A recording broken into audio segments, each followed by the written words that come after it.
해외 기술에 의존하던 지난날. 그 서름을 없애준 컴퓨터 국산화. 그리고 대한민국을 소프트웨어 강국 대열에 올린 클라우드 개발. 우리나라 컴퓨터는 우리가 좀 만들어보자 하는 사명감 같은 거를 갖고 있었죠. 우리 기술을 만들자는 일념으로 연구에 청춘을 바쳤습니다. 대한민국 기술의 국제화를 꿈꾸는 한 연구자의 이야기입니다.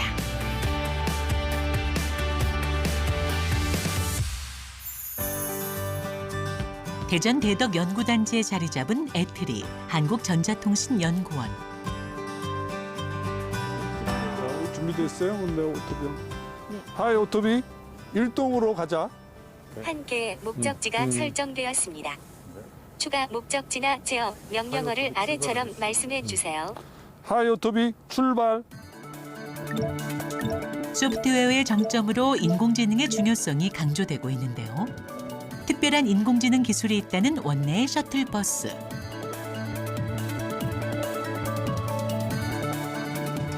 목적지에 도착하였습니다. 도착했습니다. 그러면 앱으로 차량을 호출하자 사람이 있는 곳까지 직접 자동차가 찾아옵니다. 일반적인 자동차와는 다른 모습인데요. 내부에는 운전석은 없고 좌석과 투명 디스플레이만 있습니다. 이 차량은 자율주행으로 오신 손님들을 그 목적지 각 연구동으로 자율주행으로 안내해주는 자동차입니다. 한국정보통신 기술의 핵심, 한국전자통신연구원을 이끄는 김명준 원장입니다. 요즘 앉을까요? 하이 오토비, 7동으로 가자. 한 개의 목적지가 설정되었습니다. 4차 산업혁명이 요구하는 기술의 융합을 목표로 한 오토비. 지금 차 보시면은 여기에는 우리 연구본부가 25개가 있는데요. 배터리 내에. 그중에 6개의 연구본부가 협심을 해서 단체적으로 만든 연구 결과들이 이 차에 다 통합이 되어 있습니다. 예를 들면은 지금 오른쪽에 보시는 이런 투명 디스플레이 이런 것들도 그 디스플레이를 만드는 기술을 개발하는 그쪽 연구본부의 결과물이고, 그 다음에 이 차가 그 운행이 되면서 외부하고 소통을 해야 됩니다. 통신 소통을 해야 되는데 그 소통하는 과정에서 5G 지금 그 기능이 이 자율주행차에 또 탑재가 되어 있습니다. 연구원 내에서 시범 주행을 하며 실제 도로에 나갈 준비를 하고 있죠. 그런데 경로에서 예상치 못하게 맞닥뜨린 주차된 차량. 오토비가 스스로 주행을 멈추는데요. 아래 구분 중 하나를 클릭하세요. 이 차량이 장애물 차량이고요. 속도가 제로. 그래서 회피 대기를 하고 있다. 저희 차량은 여기에서 보여주고 있습니다. 그래서 파란색이요? 예, 목적지까지 가기 위해서는 회피 명령을 줌으로써 주행이 가능한 새로운 공간을 찾아서 목적지까지 이동을 하는 상황입니다. 세계 최고 수준 음성 명령 인터페이스가 탑재돼 이런 돌발 상황에선 회피 명령으로 차량을 제어할 수 있습니다.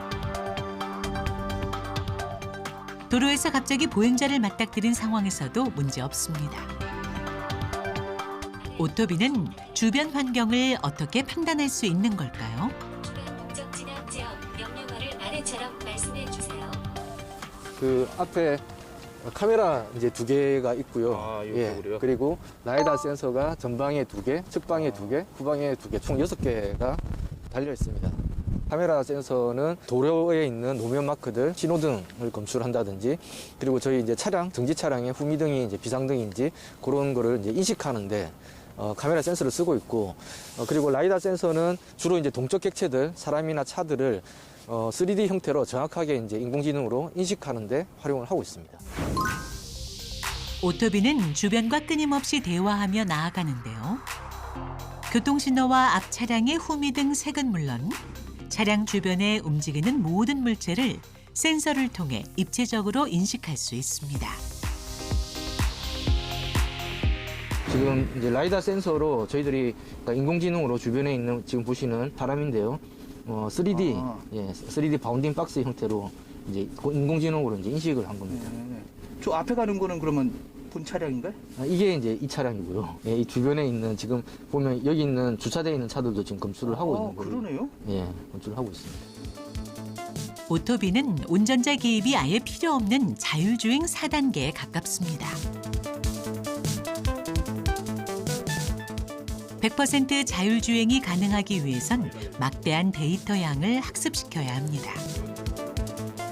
바로 이곳에서 오토비 주변의 모든 도로 상황을 데이터로 변환하고 원격으로 오토비에게 전송합니다.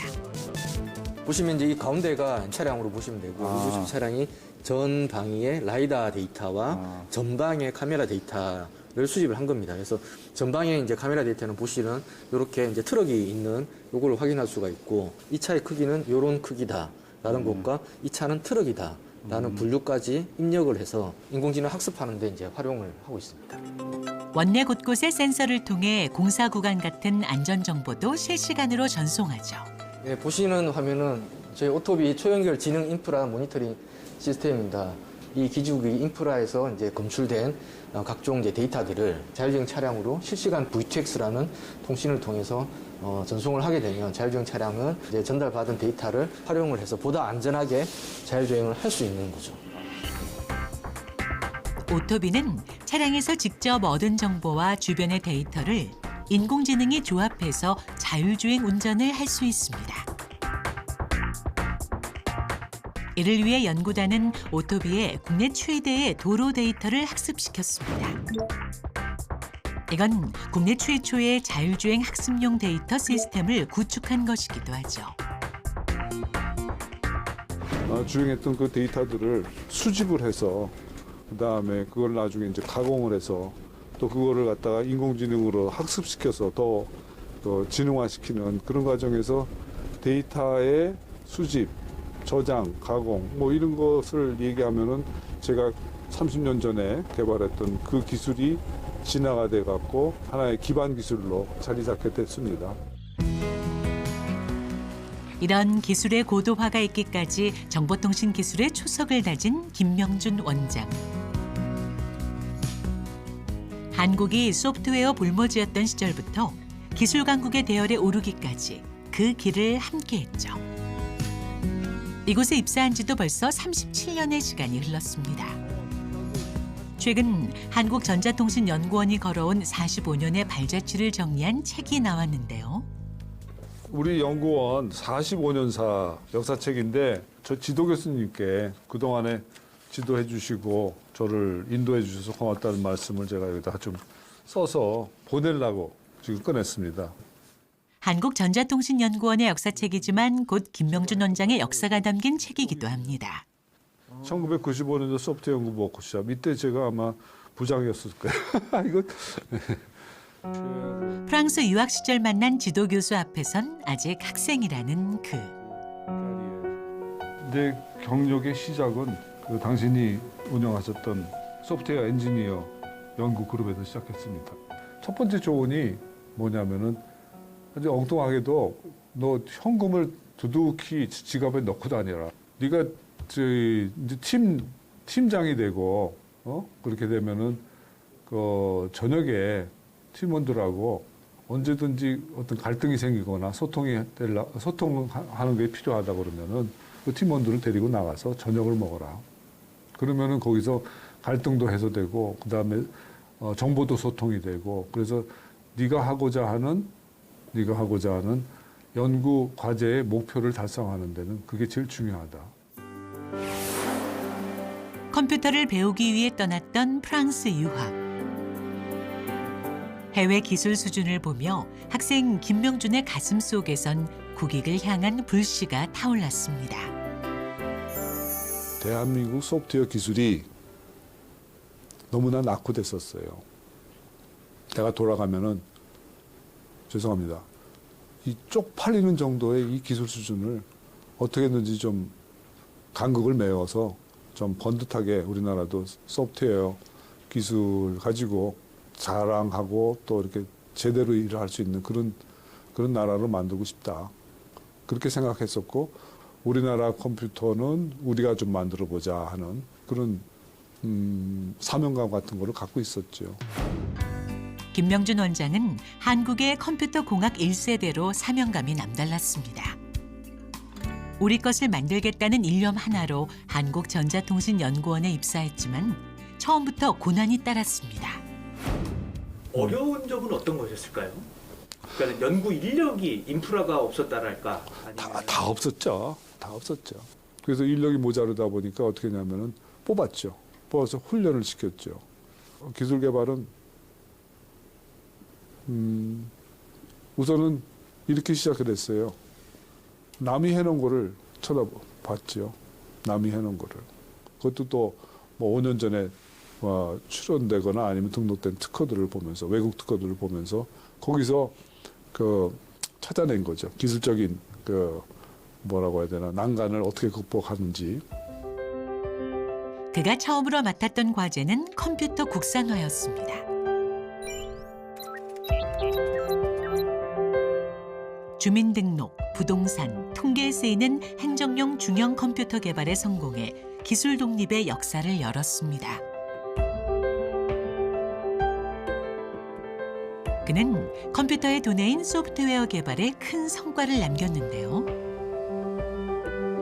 바로 대용량 데이터를 저장할 수 있는 클라우드 파일 시스템을 순수 국내 기술로 만든 겁니다.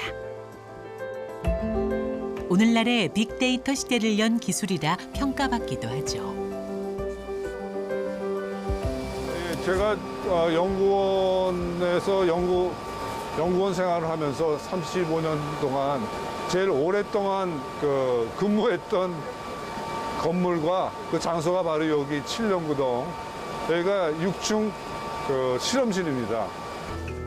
동영상 플랫폼이 급증하던 시절, 국내 스토리지 기술의 부재로 우리는 데이터 저장에 비싼 값을 치러야 했죠. 김 원장은 이 숙제를 꼭 풀고 싶었습니다.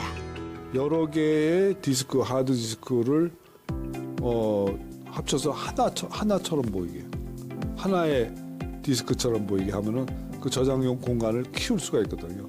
그거를 저희가 이제 생각해낸 거죠. 발명한 거죠. 그래서 저장 공간이 굉장히 크게 거의 무한대란 표현이 이상하지만 원하는 만큼 늘릴 수 있는 거고 세 군데 이렇게 복사를 해놓으니까 한두 군데가 파괴가 되거나 아니면 지진이 나더라도 적어도 하나는 남아서 다시 또 즉시 복사를 하는 물리적으로 그냥 잡아 빼고 다시 넣어도 다시 살아나는 그 기능이 글로리 파일 시스템에서 구현이 됐던 거죠. 그가 연구자로서 잊지 못하는 순간이 있다는데요. 이게 제가 연구원으로서 받았던 첫 표창장입니다. 행정전산망용 주전산기 개발. 그 사업에서 제가 한 과제 책임자로서 참여했고 초기에 제가 마음먹었던 그런 업무를 계속하고 있느냐 하는 그런 스스로도 격려를 하고 스스로도 자극을 하는 표창장이 되겠습니다.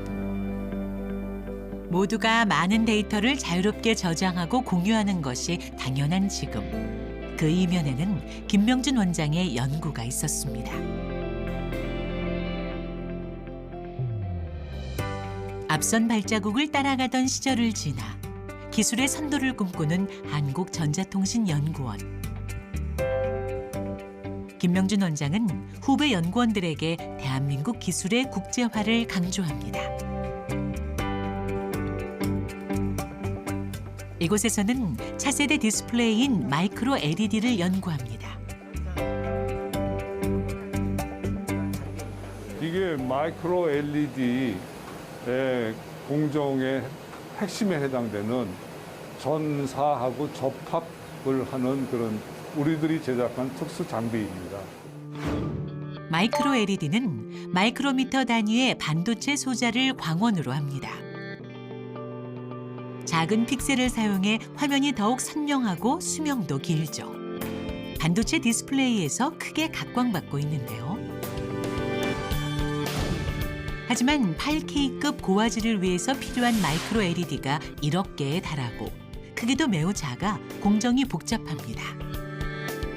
필요한 장비의 비싼 가격도 상용화의 걸림돌이었습니다. 한국전자통신연구원에서 LED를 패널로 옮기는 전사 공정과 패널에 LED를 심는 접합 공정을 동시에 할 수 있는 장비를 개발해 수년 동안 난제로 불렸던 마이크로 LED의 공정 단순화를 이루었습니다.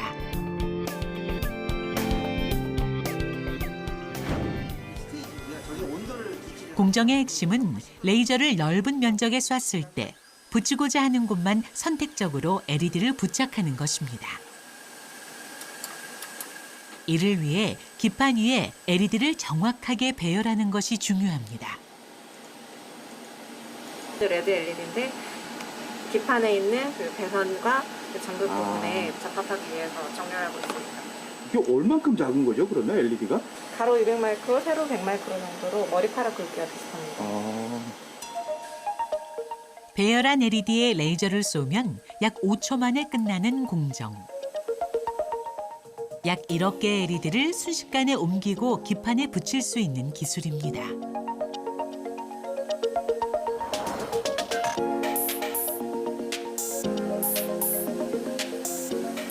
반도체 웨이퍼 공정으로 만들어진 마이크로 LED를 디스플레이 기판으로 옮겨야 되는데 1억 개를 옮기려고 하니까 그 옮기는 비용하고 그 다음에 옮겼다 하더라도 이것들이 다 100% 양품이 아니거든요. 불량이 있습니다. 그러니까 그거를 또 수리를 해야 되고. 근데 이 기술은 옮긴 다음에 심는 거를 한 번에 끝내고, 그러니까 투자비를 한 10분의 1로 확 줄이는 것과 더불어 이제 불량 화소를 수리하는 것도 기존 공정 대비 한 100분의 1로 그 비용과 시간을 줄일 수 있습니다. 이 기술은 마이크로 LED 분야에서 60여억 원의 가치를 인정받으며 디스플레이 강국인 한국의 위상을 드높였습니다. A4 용지보다 얇은 기판입니다. 그러니까 유연 디스플레이라서 그러니까. 이걸 어느 자동차나 뭐 그런 유연성이 필요한 그런 데는 여기 이제 이제 디스플레이가 되는 거 아니야? 맞습니다. 아까 여기 나와 있는 점 저기 정도. 점입니다. 저게 지금 마이크로 LED. 제가 감히 게임 체인저라고 말씀드릴 수 있습니다. 왜냐하면 우선은 저희가 제안하는 이 장비와 이 공정을 가지고 하면은 우선 화면의 크기를 원하는 대로 조정할 수 있습니다. 아파트의 벽면을 이 마이크로 LED로 장식을 해서 그 안에서 일반 동영상을 보는 게 아니라 최근에 그 관심이 폭발하고 있는 메타버스를 아파트 안에서 그 한 장면을 통해 갖고 구현하고 또 실행할 수 있는 그런 것까지도 기대할 수 있습니다. 서울의 한 행사장을 찾은 김명준 원장. 오늘은 한국전자통신연구원의 통신미디어 연구소의 기술 발표회가 있는 날입니다. 우리 일상과 맞닿아 있는 기술인 만큼 상용화됐을 때 그 의미를 더 크게 가지게 되죠. 이를 위해선 기업과 긴밀한 협력이 필수인데요. 그는 특히 중소기업 기술 이전을 위해 힘써왔습니다. 지난 1년 동안 그 통신미디어 연구소에서 만들어낸 성과들을 정리해서 스스로 옆에 부서들하고도 소통하는 것도 첫 번째 목적이지만은 더더욱 중요한 거는 관련된 기업체들 또는 학계가 오셔서 이 행사에 오셔서 어떤 일을 저희가 하고 있는 거를 좀 알아가시고 또 향후 어떻게 협력하면 좋을지 그런 단서를 찾아가시면 좋은 행사라고 생각합니다. 초연결, 초실감, 초공간 시대를 앞당길 한국전자통신연구원의 첨단 기술이 한자리에 모였습니다. 이동통신 기술부터 VR 콘텐츠까지 디지털 시대의 필수인 기술들이죠. 손바닥만으로 전화기가 되는 그런 AR 안경의 기술입니다. 손바닥 위에 AR 형태로 숫자 패드가 나오게 됩니다. 그러면은 손가락만 가지고 해당되는 번호를 누르면 이렇게 0, 증강현실로 손바닥에 숫자 패드를 띄우고 손가락에 햅틱을 인식합니다. 여기에 통신기술도 더해져 실제로 전화도 걸 수 있습니다. 안경만 끼면 안경에서 내 손바닥을 보면 내 손바닥이 전화 패드가 되어서 상대방에게 전화를 걸 수 있는 그런 기술이 되겠습니다. 최근 각광을 받고 있는 실감 미디어. 연구단은 가상 공간에서 완전한 입체감을 제공하는 기술을 개발했습니다. 국제 표준 특허를 받아 세계 최초 타이틀을 거머쥔 기술이죠. 공간에 대해서 띄엄띄엄 획득된 영상들을 가지고 공간 정보를 추정을 해서 가지고 있다가 가상의 시점 위치가 결정되면 그 위치에 맞는 영상을 합성해서 만들어서 제공을 하기 때문에 이제 기존의 그 360 벽면에 발라놓은 영상보다 이제 위치 이동에 따른 영상을 추가로 제공할 수 있는 것이고. 훨씬 더 실감 있는. 예, 그렇습니다. 예. 김명준 원장은 삶을 윤택하게 하는 기술이 더 많은 사람들에게 닿길 바란다는데요. 쉐어할 때 하나 만들면 프로세스를 여러 번. 다양한 응용 변화를 보여줄 수 있는 실증적인 결과물들이 오늘 전시가 됐고 사람들의 많은 관심을 끌었습니다. 앞으로도 계속 연구 개발을 진행을 해서 사회의 문제를 해결하거나 사회에 도움이 되는 그런 기술 개발을 계속 추진하고 또 그 결과가 세계적인 결과로 인증받아서 또 산업에도 활용이 되는 그런 연구를 계속 지속적으로 하겠습니다. 대한민국이 소프트웨어 강국으로 우뚝 서기까지. 신념 하나를 가슴에 새기고 모든 것을 건 과학자. 이제 그는 한국의 정보통신 기술이 세계를 선도하는 미래를 꿈꾸고 있습니다. 저기 선진국이라고 하는 저 기술과 지금 시작하는 창피한 정도의 이 기술 사이에 징검다리에 돌을 하나씩 놓으면은 나는 놓을 수 있는 데까지 놓고 나머지는 후배들이 징검다리 돌을 놓으면은 반드시 선진국 수준의 기술 소프트웨어 기술이 완성이 되는 거를 내가 직접 못 보더라도 내 후배들이 하는 거를 보면 됩니다. 감사드리겠습니다. 아이고 고맙습니다. 야 이거 참 영광이네요. 이거 저기다 세워놓게 내가. 새로운 개념을 창조하는 이거 내가 하던 말인데. 새로운 개념을 창조하는 연구와 미래 가치를 꿰뚫는 통찰력으로 소프트웨어 강국의 가능성을 열었습니다. 한국적인 IT 기술이 세계 표준이 되는 꿈의 날을 앞당기신 김명준님께 감사의 마음으로 입회를 드립니다. 야 이거 서프라이즈네 진짜. 이거 바로 나 여기다 놓을게요. 텔레비를 안 보니까 우리 집에 텔레비가 없거든.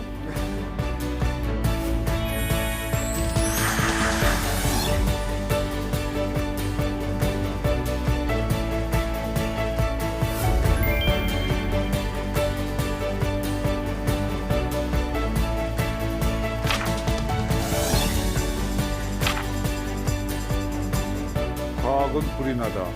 객관적이라는 얘기도 할 수 있고 자연과 같다는 것도 있고 자연 속에 동물의 생태계 보면은 서로 먹고 먹히는 게 그게 잔인하게 보이죠.